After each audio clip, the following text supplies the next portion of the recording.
Good morning, class. Hey, it's Mr. Stewart, and this is going to be the Chapter 1 lecture integrity video for judicial process, which is CRJ 130.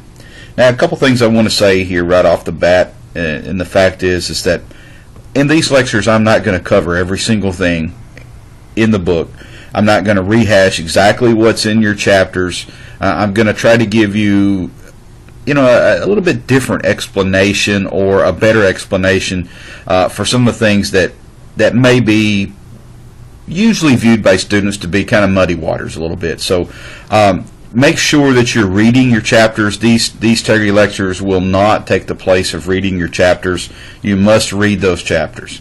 You need to view those PowerPoints, and then listen to what I have to say, and it should help you with a totality of all of that to make a pretty clear picture of what that chapter is trying to say, and along with the discussion boards and the reflection papers as well. It all aids in your learning process. One quick reminder, please make sure that you get some of the graded work done during week 1 so that I don't count you absent from the course and you get dropped for non-attendance. So make sure that you get either in a perfect world, you get everything you're supposed to get done for week 1 during week 1. But I understand it's the first week of school, so at least try to get something done. Discussion boards, reflection paper, something or other during week 1 completed. This first chapter, guys, really is kind of it really is a preface for the rest of the course, and it talks about the law, it talks about politics, it talks about the courts and how they're all interconnected. Unfortunately, we can't keep politics out of the equation. Unfortunately, we can't keep the courts out of politics and politics out of courts. Unfortunately, whenever we're talking about the courts and politics, we're always talking about law. So they are all interconnected. Now, a couple things I want to point out here right off the bat. And the first is that you should remember from high school civics or history class, or even maybe another class you've taken here in college, that there are 3 branches of government. You have the executive branch, the legislative branch, and the judicial branch. The executive branch of government are the managers. The president is the executive branch in the federal government. The governor is the executive branch in the state government. Police officers are part of the executive branch of government because they are actively enforcing the law. Many people don't understand that the police are part of the executive branch. They think, well, they must be part of the judicial branch. No, the police do not interpret the law. They simply enforce it. The police do not obtain a conviction. The courts obtain a conviction for a law violation. The police simply go out, investigate crimes, catch the bad guys, and enforce the law. So that's part of the executive branch of government. The legislative branch of government is the branch that actually makes the laws. And this is where we get into the politics, or part of where we get into the politics, because the legislative branch of government is elected. The people elect those legislators, who in turn go to the state house or U.S. Congress, and they make the laws. And making a law is not a simple venture. It takes a lot of debate. It takes a lot of work. And a lot of people don't even know what the contents of a particular law are. Take, for example, the Affordable Care Act. Over 1,000 pages. Do you think anybody in Congress actually read that thing? No, of course not. If they'd read it, they probably wouldn't have passed it. But that just shows you how large and cumbersome the legislative branch can make the laws. And so, unfortunately, what we see from that is that now the police have to go out and enforce those very highly complex, in some cases, laws. And the judicial branch, their job is to interpret the laws. And that's where the courts fall in. So when the police enforce a law and they bring someone into the criminal justice system, it is the the judicial branch that has to interpret the law to make a determination as to whether the law was actually broken, and if so, what should the punishment be if we return a conviction on that law violation. Now understand that not everybody that violates the law gets caught. Not everybody that gets caught violating the law gets convicted. It is actually fairly difficult to go to prison in the United States.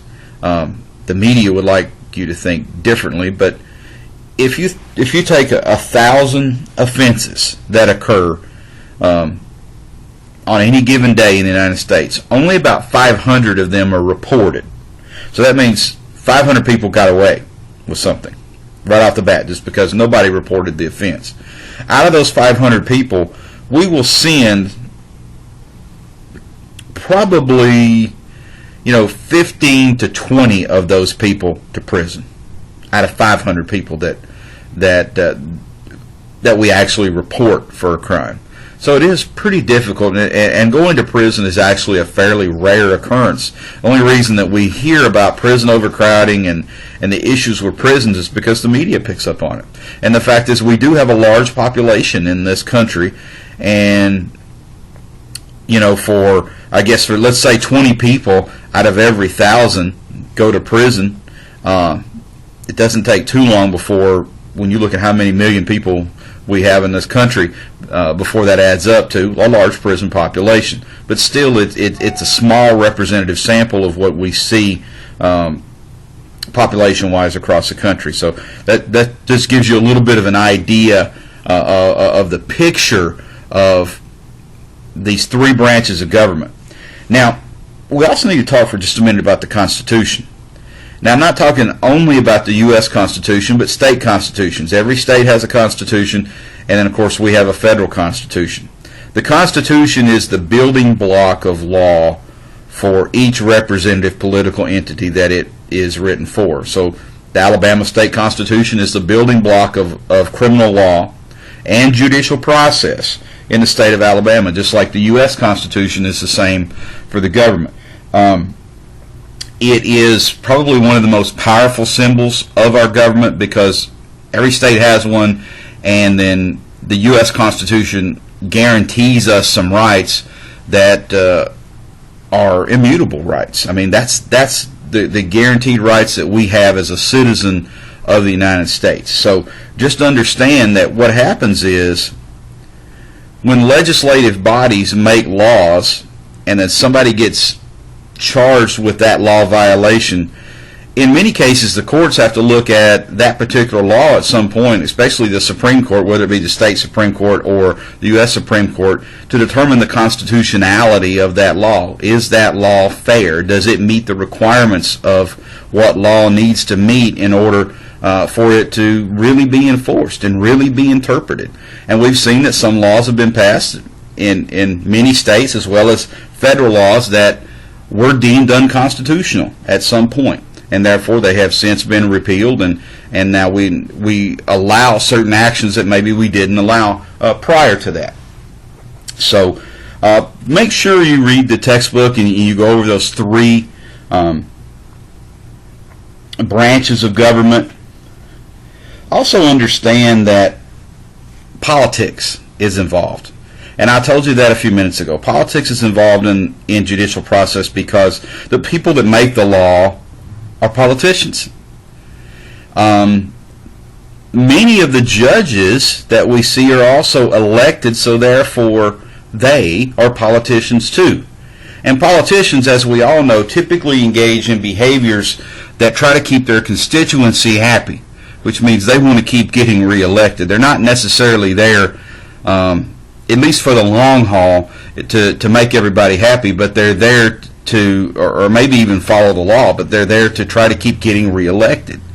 And it's unfortunate because what we see is that many people start off really good and they will go by the letter of the law, and then they get comfortable in that position, they get comfortable with the paycheck, and so then they are therefore behaving and acting in office in such a way as that they're just trying to keep enough people happy to keep them getting reelected year after year. And I think that really is a problem. I don't have an answer to fix that, but I mean, anytime that you're kind of stuck between the public and what the law is, because public opinion is also very strong, and public opinion may be different from the law. Look at the Trayvon Martin, George Zimmerman case. The public were outraged that George Zimmerman shot Trayvon Martin. George Zimmerman followed Florida state law. That's why he was not convicted. So, there were some politicians who end up losing their jobs over that. Look at the situation that's currently happening in Ferguson, Missouri right now. You've got a police officer who, by all accounts at this point, did everything he was supposed to do. He followed the letter of the law. He thought his life was in danger. He used deadly force. And the public opinion is rising against him because the media is playing the race card. The same thing happened in Trayvon Martin, George Zimmerman case.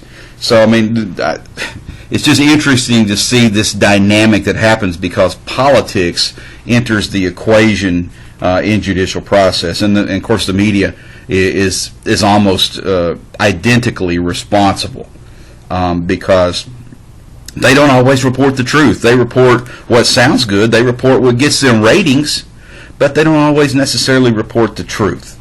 And I think that's also a problem, is the fact that some people are tried in the media in what we call the court of public opinion without the right facts or with inherently incorrect facts instead of allowing the court system to do its job. You might ask me, do I think that the officer in Ferguson, Missouri that shot and killed Mike Brown is going to ever get a fair trial? My answer would be probably not, because of the media hype, the sensationalism. So the media definitely plays a role in judicial process. It shouldn't, but it does.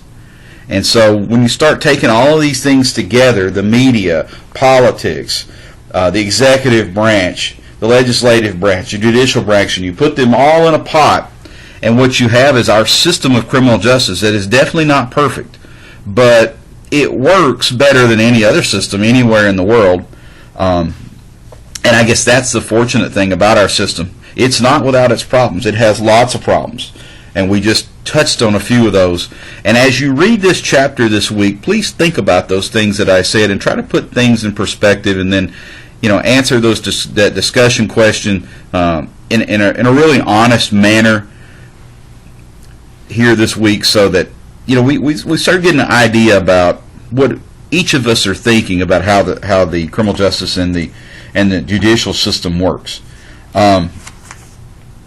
Again, I'm not going to go into a whole lot more detail. That really, in essence, is chapter 1. It really talks about all those connections between the public opinion, the media, politics, and the three branches of government in kind of the framework of constitutional law.